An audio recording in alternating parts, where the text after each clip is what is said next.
బావకి ఎర్రకోకంటే చాలా ఇష్టం. బావకి ఇష్టం కదా అని ఓ రోజు ఎర్రకోక కట్టుకుని తోటలోకి వెళ్ళాను. బావ తోటలో నా కోసం ఎదురు చూస్తున్నాడు.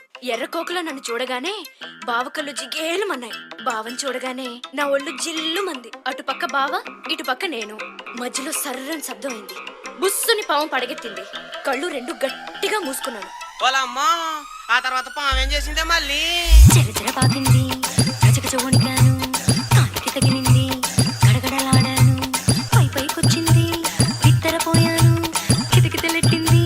తికమక పడ్డాను. తోకుదిలేసి పరిగెత్తాను. తోటదిలేసి రోడ్డెక్కాను. చెట్టెక్కాను. పుట్టెక్కాను. గట్టెక్కాను. మెట్టెక్కాను. ఎక్కడికెళ్తే ఎక్కడికొచ్చి కాలు ఏలు చుట్టేసిందయ్యో.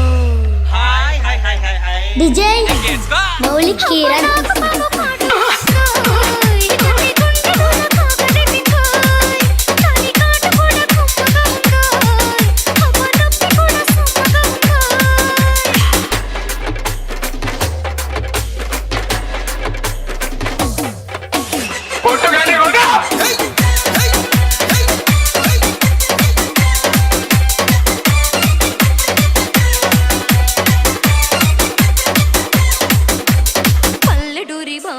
విజయ్ ఒట్టి పిరికోడోరయ్యో. మౌలిక్ కిరణ్ పల్లెటూరి బావయ్యో.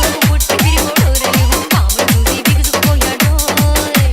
కర్రదస్తానన్నాడోయ్. కుర్రమంటూ వెళ్ళాడోయ్. మామిడి బొమ్మ గలగల ఊపాడోయ్.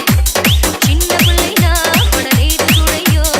ఎంతసేపైనా రాలేదు బావయ్యో. కొరకొర కొరకొర కోపం వచ్చిందోయ్. కోపం వచ్చిన తాపం ఉంచుకోకూడదు, మళ్ళీ దించేసుకోవాలి. ఏంటి దించుకునేది?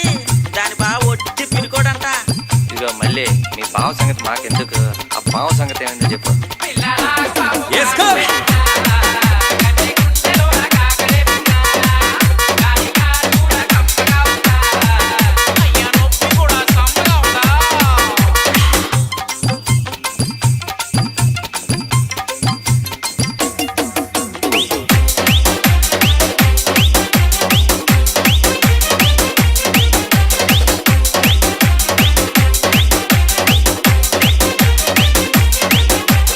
రాజమండ్రి సెంటర్లో విజయ్ విజయ్ పుష్కరాల జాతరలో. మౌలిక్ కిరణ్ రాజమండ్రి సెంటర్లో పుష్కరాల జాతరలో బావని చూసి పొలగొడలాడానోయ్. మాయదారి బావయ్యో. మర్చిపోలేదోరయ్యో. సెత్తకు వచ్చి గిలగిల నవ్వాడోయ్. సంచిలో నుంచి ఓ పాము తీశాడోయ్. రూటు వాయించి ఆడించి చూపాడోయ్. మిలమిల మిలమిల మైకంగం. విజయ్ మౌలిక్ కిరణ్ అయితే మీ బావ పాములు ఆడించుకుంటున్నారా? మరి అయితే ఆ రోజు పాము చూసి ఎందుకు భయపడ్డాడు మళ్ళీ? నువ్వు మూసుకో. ఆ రోజు భయపడింది పాము చూసి కాదంటే మరి నిన్ను చూసా నీ అమ్మ పడవా. తర్వాత ఏమైంది?